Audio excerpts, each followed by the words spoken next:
Rupert, we've just given you a little demo of the Roxiva RX1, and we gave you an initial shot of Roxy, which is a shorter psychedelic program, and then we gave you the slightly longer Taking Flight. So do you want to give us your experience of what light does to your brain? Well, I don't know what it does to the brain. I know what it did to my experience. Exactly how it got there, I don't know. But with the short, more so-called psychedelic program, I experienced a whole, obviously flickering, because the whole thing flickers, but it turned into a whole series of kaleidoscopic type coloured patterns, which were very engaging, and I didn't want to open my eyes to see whether you got coloured lights on, but as you told me afterwards, there weren't any coloured lights, it was just the white light. And my mind was producing these colours and patterns, which you were not putting in there. So, that at the most banal level was remarkable that white light flashing could produce colours and coloured patterns in that way. And that tells us something about the mind and the way minds work. And as I asked you afterwards, does everyone see the same colours with the same frequency? And you said no, they don't. So clearly it's not simply some kind of automatic physiological thing. It's something to do with the way we interpret individually. I think even that question in my mind causes a little bit of sort of an issue with the way I think, because I don't necessarily see us as, we've got names for colours, but do we actually see them the same ourselves? So that's always been a question in my mind, is do I see red the way you see green? We just call it red, so it's a shared experience.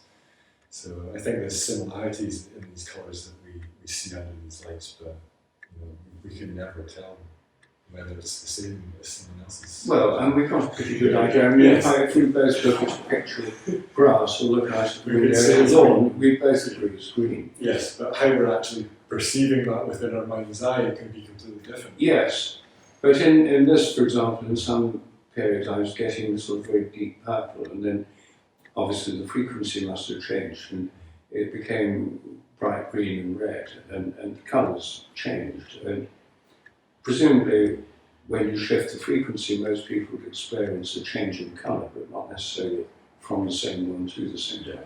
As far as we can tell, there's a chap down south that's building a sort of colour palette of different frequencies and different movements between different frequency ranges that cause particular colours. And he can get quite reliable results with himself, but when he puts other people under the same frequencies, he's not getting the same results from them. So there is definitely, I think, an element as well of other sensory information creating an interference with what's going on as well. So if you're under the same program, again, you might see different colours at the same point, just because of the other sensory information that's being processed by your nervous system at that time. So. The other thing is the soundtrack had a kind of fairly rapid beat thing. It had a much slower, more meditative thing going on at the same time. That had a kind of mind-splitting effect, which I presume is part of what you're doing. I'm not sure about the music that Lance has put with that program, because it was Lance Carr that built that program, so I'm not sure if he's had that intention when he's done that, but I've noticed that there's that sort of the split there with the meditation stuff going on in the background. It does, I think, create more focus within the brain, and I think that's, from my perspective, what's going on with this is it's creating that novel state in the brain when the brain does open up. And your experience of the Taking Flight one? Well, the longer one, it had patches of psychedelic colours like the first one, but there were periods of much more kind of meditative feeling, and it was, you told me it was sort of hypnagogic, which is like when you're about to go to sleep. And there were several times when I wasn't sure if I'd gone to sleep or not. It was on that threshold. I think you were awake a couple of times. Yes. So that one, there were periods in that when I had a feeling of tremendous expansiveness of mind, and for me it reminded me of lying on grass outdoors looking up into the blue sky, feeling perfectly calm, and just this immense sense of space, the spaciousness of the mind, which really the sky is an emblem the spaciousness of the mind, the limitlessness. And so I had that kind of experience, which was quite wonderful.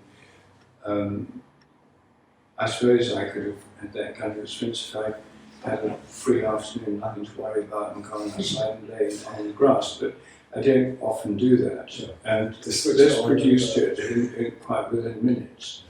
That was really a wonderful experience to have that. And I was amazed that you could do that with lights in a fairly predictable way. Yeah.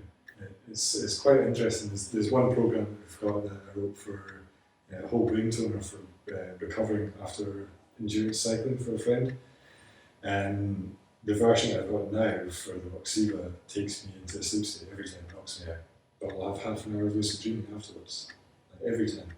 Oh. And I can run it back to back, and it reliably gives me a conscious dream state after Really? every time. Did you have lucid dreams before you started? I've had various lucid dreams through my life, but never reliably. And even like doing way back to bed and things like that, it's not reliable. It's easier in the countryside for me than it is in the city for some reason.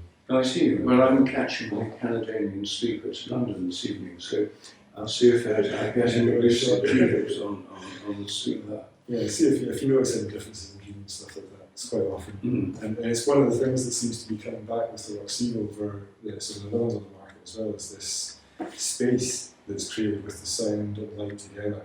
It seems to create this. Yes, since you mentioned them, I haven't tried this. I'm seeing these this is a Chakra coloured crystals that point down slightly menacingly.